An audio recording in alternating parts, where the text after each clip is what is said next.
అందరికీ నమస్కారం. కథల పల్లకి ఛానల్కి స్వాగతం. ఇప్పుడు మనం నన్ను వేడెక్కే చలి పార్ట్ 26 విందాం. అను, ఏంటంత టెన్షన్గా ఉన్నావు? నాన్న, అన్నయ్య విక్రమ్ని ఇంటికి రమ్మని చెప్పాడు. ఏంటమ్మా నువ్వు అనేది? అసలు ఏం జరిగింది? అను జరిగిందంతా ప్రభాకర్కి చెప్పింది. ఇంతలో తేజ బయటకొచ్చి సోఫాలో కూర్చున్నాడు. ఏంటందరూ అలా ఉన్నారు? అమ్మా, మీ అల్లుడు రాబోతున్నాడు కదా, మర్యాదలకి ఏర్పాట్లు చూడండి. తేజ, నీతో కొంచెం మాట్లాడాలి. మీ అల్లుడిని రానివ్వండి నాన్న, వచ్చిన తర్వాత అన్నీ ఒకేసారి మాట్లాడుకుందాం. అది కాదురా. ఇంతలో బయట కార్ సౌండ్ వినిపించింది. అదిగో వచ్చినట్టున్నారు.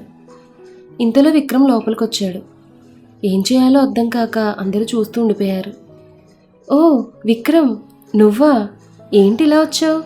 నన్ను చూడ్డానికేనా, లేక నీ భార్య కోసం వచ్చావా?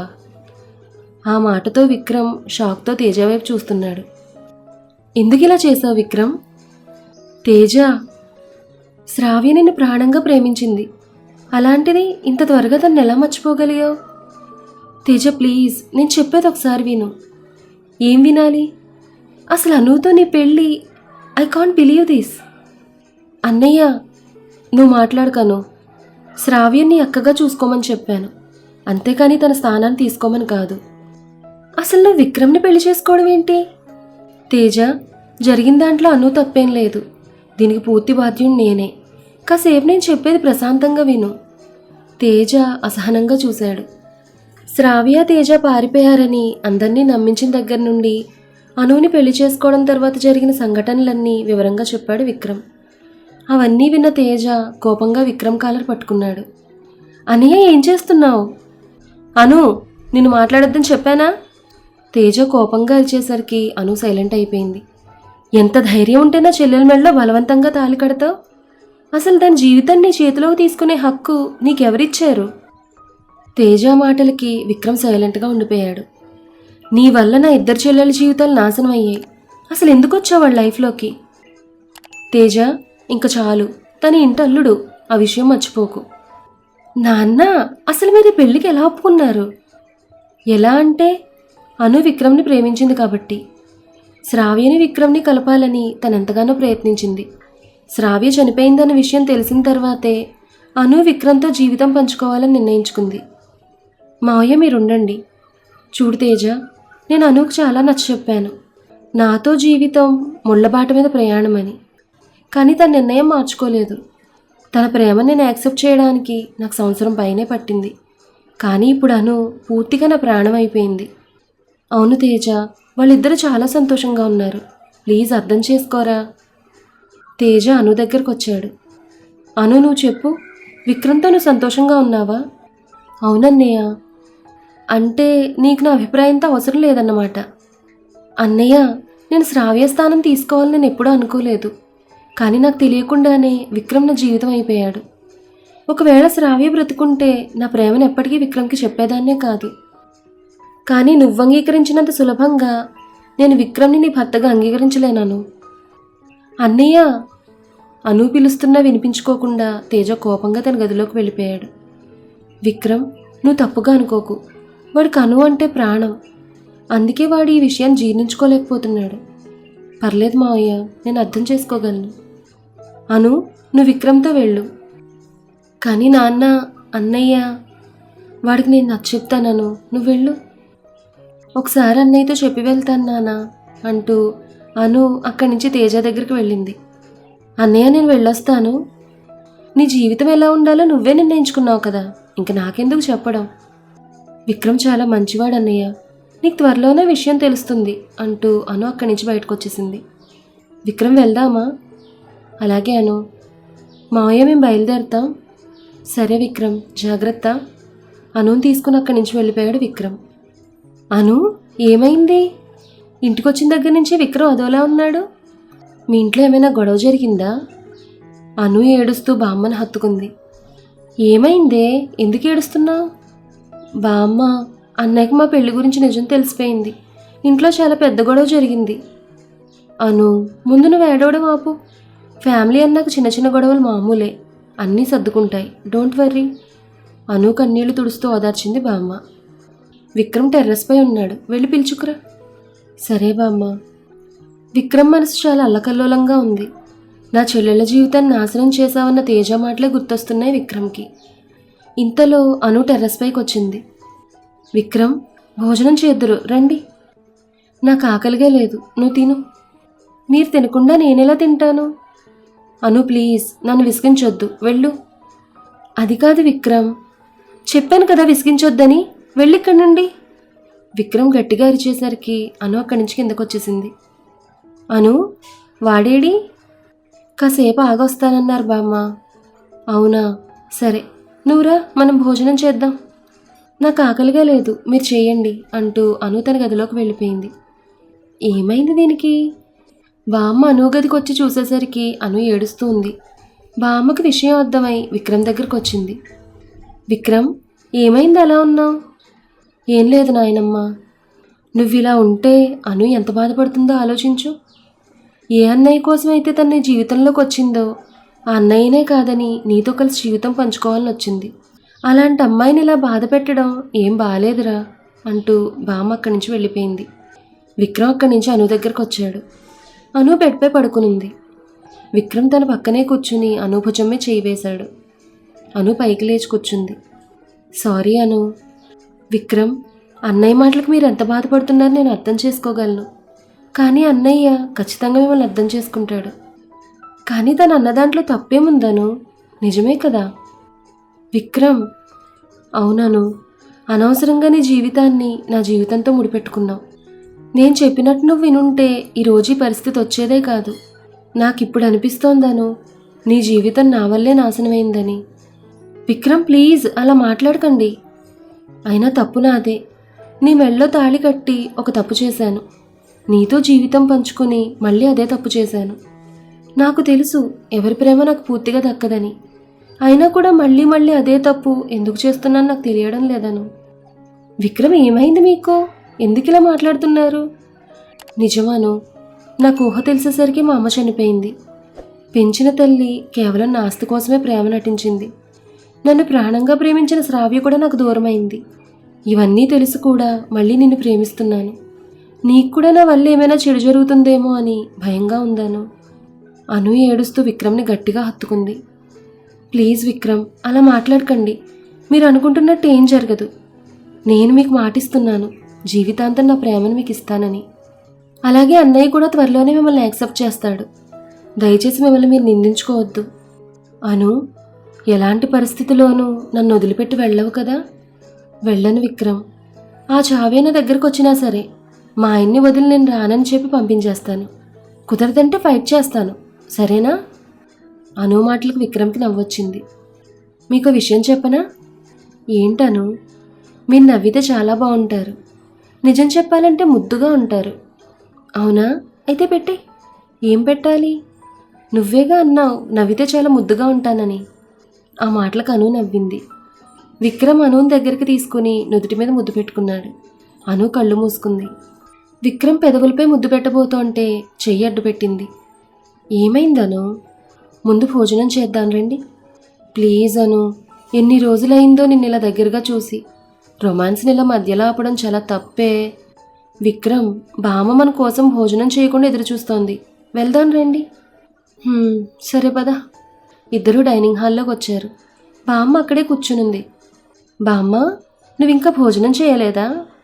మీరు అలా ఉంటే నేను ఎలా తింటానురా? నాయనమ్మ, మేము బాగానే ఉన్నాం. ముందు నువ్వు భోజనం చేయి. అను, నాకు కూడా చాలా ఆకలేస్తుంది, భోజనం వడ్డించు. సరే కూర్చోండి. బామ్మకి విక్రమ్కి భోజనం వడ్డించి పక్కనే కూర్చుందాను. అను, ఏం మంత్రం వేసావే? వాడింత త్వరగా ఎలా కన్విన్స్ అయ్యాడు? దట్ ఈజ్ అను. ఏడ్చావులే కానీ నిజం చెప్పు, ఏ ఆయుధం ప్రయోగించావు వాడి మీద? ప్రపంచంలో అన్ని బాధల్ని మరిపించగల శక్తి ఒక్క ప్రేమకి మాత్రమే ఉంది బామ్మ.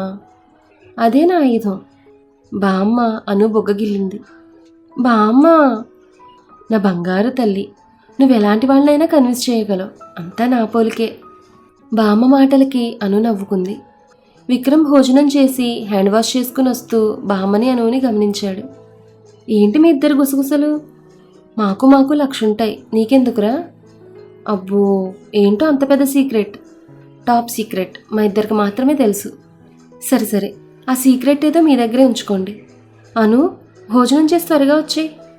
అలాగే విక్రమ్ అక్కడి నుంచి వెళ్ళిపోయాడు. అను కూడా భోజనం చేసి గదిలోకి వచ్చింది. విక్రమ్ బాల్కనీలో ఫోన్ మాట్లాడుతున్నాడు. అను రావడం చూసి ఫోన్ కట్ చేసి లోపలికొచ్చాడు. ఏంటి హడావిడిగా కనిపిస్తున్నారు? అను బెడ్పై కూర్చుంటూ అడిగింది. విక్రమ్ కూడా తన పక్కనే కూర్చున్నాడు. ఈ సంవత్సరం మన కంపెనీ ప్రాఫిట్స్ బాగా పెరిగాయి, అందుకే గ్రాండ్ పార్టీ ఇవ్వాలనుకుంటున్నాను. ఓ గ్రేట్, కంగ్రాట్స్ విక్రమ్. థ్యాంక్స్ అను. ఒక విషయం చెప్పండి, కంపెనీ ప్రాఫిట్స్ పెరిగినప్పుడు మీరేం చేస్తారు? అది కంపెనీ షేర్ హోల్డర్స్ అందరూ కలిసి డిసైడ్ చేస్తారు. ఇప్పుడైతే ఆ ప్రాఫిట్స్తో కొత్త కంపెనీ ఓపెన్ చేయాలనుకుంటున్నారు. విక్రమ్, మీరేమనుకోకపోతే నాదొక చిన్న సలహా చెప్పను. మన కంపెనీ ప్రాఫిట్స్కి కారణం కేవలం కంపెనీ షేర్ హోల్డర్స్ మాత్రమే కాదు కదా, వర్కర్స్ కృషి ఉంది. వాళ్ళ కోసం కూడా ఏమైనా చేస్తే బాగుంటుంది కదా విక్రమ్. విక్రమ్ ఆశ్చర్యంగా అను వైపు చూశాడు. మీకు తెలిసినంతగా నాకు తెలియకపోవచ్చు, కానీ ఎందుకో చెప్పాలనిపించింది. తప్పుగా మాట్లాడుంటే క్షమించండి. లేదను, నువ్వు చెప్పింది కరెక్టే. ఈ ప్రాఫిట్స్లో వాళ్ళకు కూడా భాగం ఉంటుంది కదా. సరే, నేను అందరితో మాట్లాడి ఈసారి ప్రాఫిట్స్ని వర్కర్స్ కోసం ఉపయోగించేలా చేస్తాను. విక్రమ్ మాటలకు అను సంతోషంగా విక్రమ్ని హత్తుకొని చెంపపై ముద్దు పెట్టింది. ఏంటి వాళ్ళు ఇన్ని షాకులు ఇస్తున్నావు? అను నవ్వింది. సరే, చాలా లేట్ అయింది, నిద్రపోను. Okay, good night Vikram. Good night. తేజని పార్టీకి ఇన్వైట్ చేయడానికి ఫోన్ చేశాడు విక్రమ్. కానీ తేజ ఫోన్ లిఫ్ట్ చేయడం లేదు. తేజకి ఇంకా కోపం తగ్గలేదనుకుంటా. సరే, మావయ్యకి ఫోన్ చేద్దాం అనుకుని ప్రభాకర్ మొబైల్ కాల్ చేశాడు విక్రమ్. చెప్పు విక్రమ్. మావయ్య, ఈవినింగ్ చిన్న పార్టీ ఉంది, మీరు తప్పకుండా రావాలి. సరే విక్రమ్. మావయ్య, తేజకి చెప్దామంటే తను ఫోన్ లిఫ్ట్ చేయడం లేదు. ఇంట్లో ఉన్నాడా? వాడు ఇంట్లోనే ఉన్నాడు విక్రమ్. ఒకసారి ఫోన్ ఇవ్వండి మావయ్య, నేను మాట్లాడతాను. వద్దు విక్రమ్, వాడికి నేను చెప్తాలే. సరే మావయ్య, ఉంటాను. అలాగే విక్రమ్. ప్రభాకర్ ఫోన్ కట్ చేసి తేజ దగ్గరకు వచ్చాడు. తేజ, విక్రమ్ ఫోన్ చేస్తుంటే ఎందుకు లిఫ్ట్ చేయడం లేదు? పనిలో ఉన్నాను నానా. ప్రభాకర్ తేజ పక్కనే కూర్చున్నాడు. తేజ, నీ కోపం నేను అర్థం చేసుకోగలను, కానీ ఒక విషయం మర్చిపోకు. విక్రమ్ నీ చెల్లెలకి భర్త, తనను నువ్వు యాక్సెప్ట్ చేసి తీరాలి. అసలు మీరు ఇంత ఈజీగా ఇలా తీసుకోగలుగుతున్నారు నానా? విక్రమ్ గురించి నీకు కూడా తెలుసు కదా, మంచివాడు, అలాగే అనును బాగా చూసుకుంటున్నాడు. ఇంకేం కావాలి? ప్రాబ్లం అది కాదు నాన్న, విక్రమ్కి ఆల్రెడీ పెళ్ళయింది. ఆ విషయాన్ని మీరు మర్చిపోయారా? అను అంటే చిన్నపిల్ల, దానికి నచ్చ చెప్పాల్సింది పోయి మీరు కూడా వెనకేసుకొస్తున్నారు. శ్రావ్య బ్రతుకుంటే ఖచ్చితంగా అను మన ఇంటికి వచ్చేసి ఉండేది. తన శ్రావ్య జీవితాన్ని తీసుకోవాలని ఎప్పుడూ అనుకోలేదురా. కేవలం నీకోసం మాత్రమే అను ఆ ఇంటికి వెళ్ళింది. తర్వాత మేము ఊహించిన సంఘటనలు ఎన్నో జరిగాయి. ఆ రోజు కోర్టు మెట్ల మీద నేను విక్రమ్తో వెళ్తాను నాన్న అన్నప్పుడు నాకు దాని కళ్ళల్లో విక్రమ్ మీద ప్రేమ కనిపించింది. అందుకే దాన్ని తన భర్త దగ్గరికి పంపించాల్సి వచ్చింది. ప్రభాకర్ మాటలు వింటూ తేజ మౌనంగా ఉండిపోయాడు. తేజ, ఆ దేవుడు బంధాల్ని ఎలా ముడిపెడతాడో అలాగే జరుగుతుంది. మనం దాన్ని మార్చలేం. ఒక విధంగా నీ వల్లే విక్రమ్ అనువుల బంధం ముడిపడింది. సో నువ్వు ఆ బంధాన్ని అంగీకరించి తీరాలి. ఇక నువ్వే ఆలోచించుకో అంటూ ప్రభాకర్ అక్కడి నుంచి బయటకు రాబోతూ వెనక్కి తిరిగాడు. తేజ, ఈవినింగ్ విక్రమ్ పార్టీకి రమ్మని పిలిచాడు, రెడీగా ఉండు. నేను రాలేను నాన్న, మీరు వెళ్ళండి. సరే, నీ ఇష్టం, కానీ నువ్వు రాకపోతే నీ చెల్లెలు బాధపడుతుందన్న విషయం మాత్రం మర్చిపోవద్దు అంటూ ప్రభాకర్ బయటికి వెళ్ళిపోయాడు. తేజ ఆలోచిస్తూ ఉండిపోయాడు. ప్రభాకర్ బయటకు వచ్చేసరికి కాలింగ్ బెల్ మోగింది. డోర్ ఓపెన్ చేసి చూసేసరికి ఒక అమ్మాయి బయట నిలబడి ఉంది. ప్రభాకర్ని చూడగానే నవ్వుతూ తను హత్తుకుంది. మావయ్య, ఎలా ఉన్నారు? నేను బాగానే ఉన్నాను, కానీ నువ్వేంటే ఇలా చెప్పపెట్టకుండా ఊడిపడ్డావు?